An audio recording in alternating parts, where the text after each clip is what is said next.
Bobby came to live with us when he turned 18. Bobby is my husband's younger brother.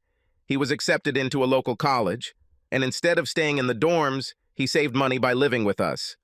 I didn't mind. He was always a sweet child. My husband and I, Dennis, married 4 years ago. I am now 28. He is 30. We met when I went to work in his family business. I was 23 years old. We got married at 24 years old. Bobby worked there too. So I've known Bobby for 5 years. Dennis's mom got pregnant at 18 and gave birth to Dennis. She gave birth to Bobby at age 30. I was hoping Bobby's move would force Dennis to be home more. Over the last year, we seemed to be growing apart. We moved to our city when Dennis's family opened a new branch. Dennis was assigned to manage it. It was a great opportunity, a chance to build a new territory from scratch. He spent more and more time in the office. I knew he worked hard for us so we could expand our family. He kept putting off having children, saying he wanted to be financially secure. Dennis worked harder and harder. When we met, Dennis pursued me relentlessly. He was always a gentleman and never did anything to harm me, but he approached me with the same zeal with which he closed a deal. He often said, "Nancy, I don't know who sent you to work here, but I owe them everything I have." I was flattered by the attention of this handsome man. He had a great job and everyone liked him. Our wedding was perfect. Almost immediately after the wedding, everything began to change. Instead of pursuing me, Dennis began to take me for granted. He used to take me with him, and we would go to plays and concerts. Now I had to beg him to take me with him. Bobby adored Dennis. He idolized his older brother. Bobby was 13 when we met. I could see from the way he looked at me that he idolized me too. He was always following me around and trying to do something for me. It was so sweet and honest that I was flattered. He was and remains a wonderful child. Unfortunately, when Bobby moved out, it had the opposite effect on Dennis. He stopped showing up at home completely. I share everything with my sister Jane. She lives about a mile from here. We see each other often. I told her that I want my husband and I don't understand what's going on. Why isn't he around all the time? Janie assures me that Dennis loves me and that he is working hard to provide for me and our future children. I want to believe it. In Dennis's absence, Bobby became my main human contact. We spend a lot of time together. Bobby idolizes me, always helps around the house. When I get home, his dinner is already ready. When I leave for work, his coffee is already ready, and he is always ready to give a compliment. We spend a lot of time together, talking, watching TV, and hanging out. He is my main confidant. We even discussed how much I miss Dennis. He is full of compassion and often consoles me by telling me how beautiful I am and how he thinks Dennis is missing out by not seeing me often. When I get up in the morning, Dennis is usually already gone. I look at myself in the mirror. At 5'6" and 105 pounds, I am slim and attractive. I wonder why Dennis doesn't always find me attractive. I go get my coffee, and Bobby has already made it. He's always there for a compliment. I don't think I realized how much I needed them. I never thought about it. But I looked at my outfits, and instead of wondering if Dennis would like it, I started wondering if Bobby would like it. I don't think it's sudden. This happened gradually. I think communication makes you feel closer. I began to look forward to my dinners with Bobby. I stopped asking Dennis often about dinners and outings. Sometimes when Dennis was home, it almost felt like an intrusion. I think this is where the part I'm not proud comes in. Looking back, I know I should have made some decisions, but I didn't really understand what was going on. One day I came home early. Bobby was lying by the pool. He didn't hear me come in. He was lying by the pool in his surf shorts, sunbathing. Somehow I looked at him in a new way. He looked like a taller, lanky version of Dennis. Broad shoulders, thin waist, muscular arms. I thought how handsome he was, and wondered why he didn't go on dates. I decided to join him by the pool and went to my room to put on my swimsuit. I have some. I chose the skimpiest string bikini. There was nothing indecent about it. It can be worn to any beach, but shows a lot of skin. I grabbed a towel and headed towards the pool. "Wow, you look great," he said when he saw me. I couldn't help myself, and turned around so he could see the entire suite. Do you like it? Definitely. I don't think I've ever seen anyone look better in a bikini. Come on. Your school must be full of cute little teenage girls who look better in bikinis. Maybe, but I compare every girl I know to you, and so far not one has stood up to comparison. Wow, that was nice. I felt a shiver run down my spine. He used me as a standard for other women. How cool it was. I laughed and said, "Well, I think you'll find her." And I went to jump into the pool. I may have swayed my hips a little more as I did so. I felt like he was watching me. I jumped into the pool and swam a few laps. "And you?" He jumped up and dived into the water. He swam up to me, grabbed my legs, and dragged me deeper. We wrestled a bit in the water, splashing and pushing each other. At some point, he grabbed me, lifted me over his head, and was about to throw me. I felt his hand very keenly. My bikini bottom rode up a little, and he placed a strong hand on my ass as he lifted me up. I enjoyed this feeling. When he left me, I was sad that I no longer had his hand on my butt. I swam up, wrapped my legs around his waist, and tried to dunk him. When he pushed me, I slid further down his body. Suddenly, I realized that my legs were wrapped around his ass, and I pressed myself closer to him. Mixed feelings of guilt and excitement filled me. It had been a long time since Dennis and I had sex. I liked this feeling. The last time Dennis and I had sex, I felt no emotion, no lovemaking. He just had sex with me. I felt empty. While these thoughts were running through my head, I let go of Bobby and swam away. Feelings of guilt and excitement overwhelmed me. Little by little, good things happen. I got out and went to the shower. In the shower, I let the hot water cascade over me. As soon as this happened, my thoughts turned to Bobby. I could imagine his body, feel his hand on my ass. There was a vague thought about somehow making love. This time, it definitely applied to Bobby. I got dressed for dinner. Again, without realizing it, I wondered what Bobby would want me to wear. I opted for cute, tight terry short shorts and a fitted V-neck t-shirt. The shirt showed his stomach a little. The shorts ended right at the bottom of my ass. I went without a bra.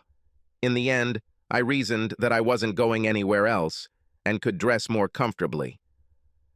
After getting dressed, I went to the kitchen to prepare dinner. Bobby was there before me and was already cooking. His shorts were dry and he was wearing a white tank top. I admired his waist and shoulders from the back. He turned around, saw me, and smiled. I realized that I hadn't noticed anyone smiling at me for a long time.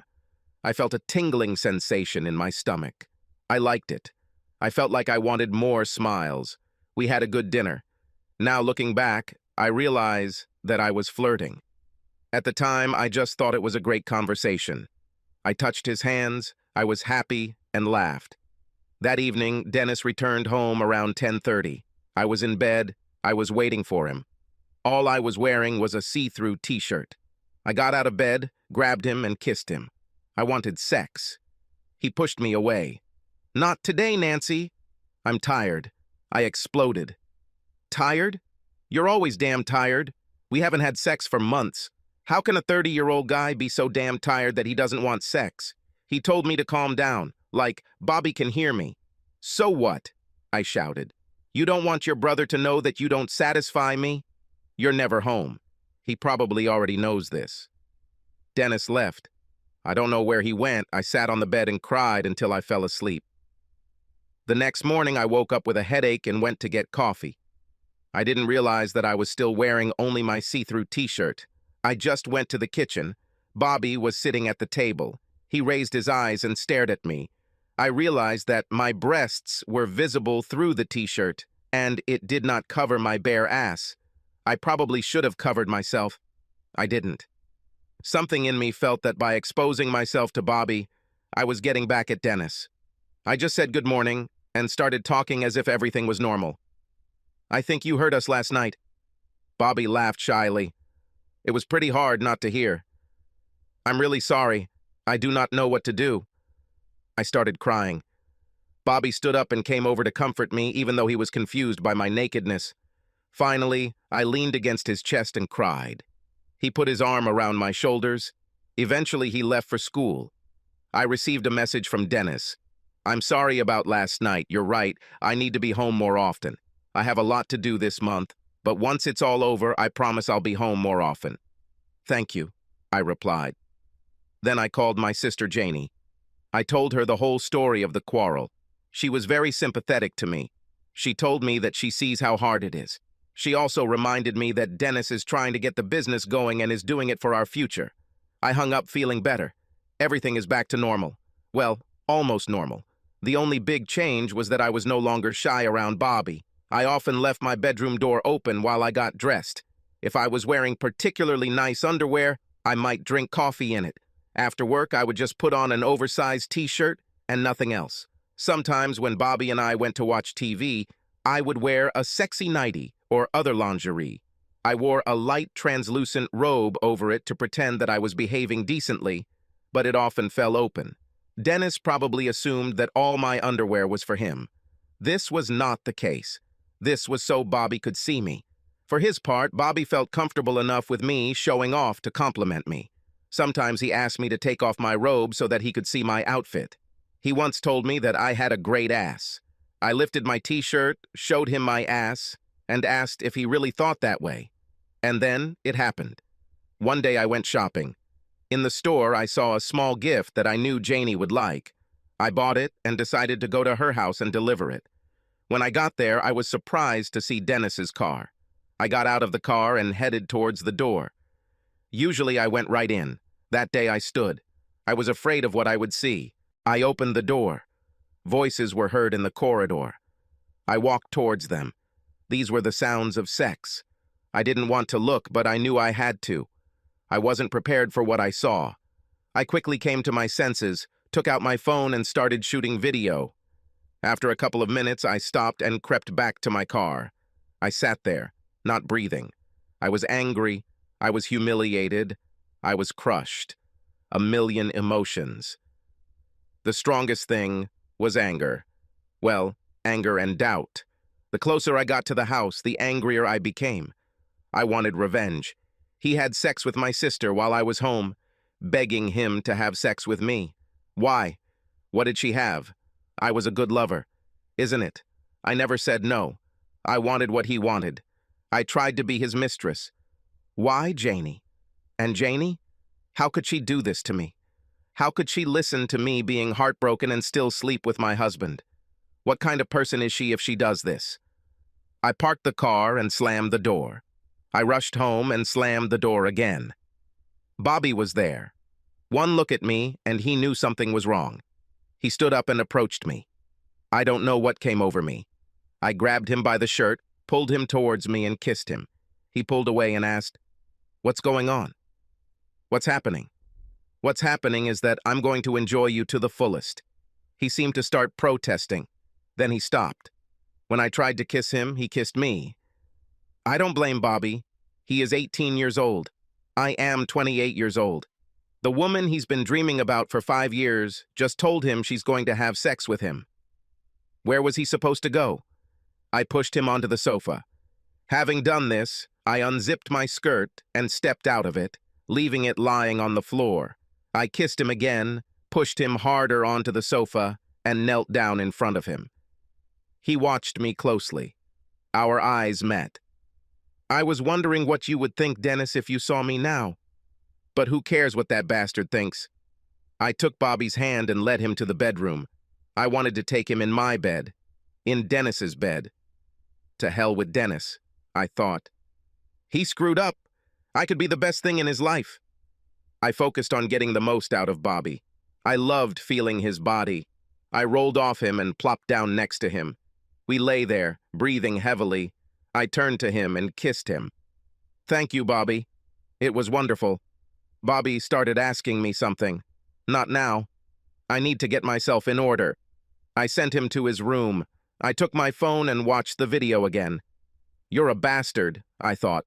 I sent the video to Dennis with the message, "Don't come home."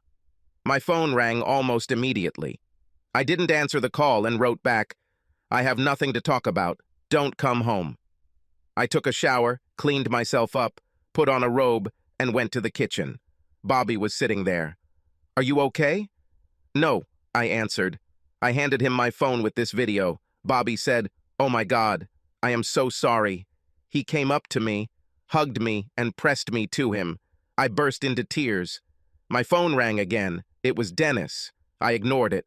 Bobby's phone rang. He replied, "Fuck you." That's all he said, and passed out. I knew Dennis would show up soon. My parents lived too far away. Janie was my only close relative and my best friend in the past. I wanted to leave, but didn't know where. Bobby told me to get dressed. We were going to his parents' house. It was an hour away, but I didn't know what else to do. I cried the whole way there. When we got home, his mom took one look at me and asked what happened. She asked if Dennis was okay. Bobby took my phone and showed her the video. "Oh my God," she said. Dennis's father came over and watched the video. "What a scoundrel," he said. As he held the phone in his hand, it rang. It was Dennis. His dad answered the call. "She doesn't need to talk to you right now," he said. He listened for a moment and then said, "She's here. We saw the video. Do not come to me." And he passed out. That night, while I was trying to sleep, his mom and dad were arguing. Mom said I needed to talk to Dennis and work things out. Dad said Dennis was a jerk and that I should get a divorce and he would support me. The next few days passed in a blur. Bobby came back to my house and brought me some clothes. He waited for Dennis to leave. Janie and Dennis tried to call me several times. I didn't answer their calls. His mom was talking to Dennis. She told me he was sorry and wanted to work things out. When his dad was there, he told her to stay out of it and that I should never go back to Dennis.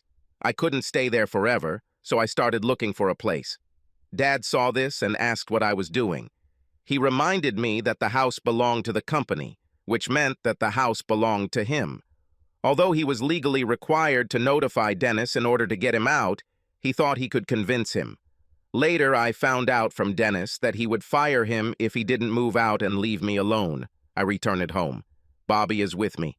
Bobby never tried anything sexual. He was a real gentleman. He, as always, supported me. I filed for divorce. Dennis's mom kept trying to get me to deal with Dennis. Dad wouldn't let Dennis bother me. Dad soon fired Dennis. He said he was disgusted and didn't want Dennis around his clients. Mom was angry with her husband for not supporting her efforts to reconcile. My parents called and said that Janie complained to them that I wasn't talking to her. I sent them a video. My father took my side. Mom started an argument saying, "We are a family." After a few months, things began to calm down. I refused to talk to Dennis or Janie. My mom wanted me to talk to Janie and was angry that I didn't. His mom wanted me to talk to Dennis. Dad supported me, which caused them problems at home. One evening, I came home from work. Bobby was in the kitchen preparing dinner. He turned around when he saw me enter. He prepared a glass of wine for me. "Dinner is almost ready," he said. "I'm not very hungry yet." "Does it endure?" "No problem," he said. "It can wait." Approaching him, I reached to the side and unzipped my skirt. I let it fall to the floor, stepped out of it, and walked over to Bobby. She took his hands in hers and said, "Okay, then make love to me. Please like and subscribe to the channel and you will never be cheated on."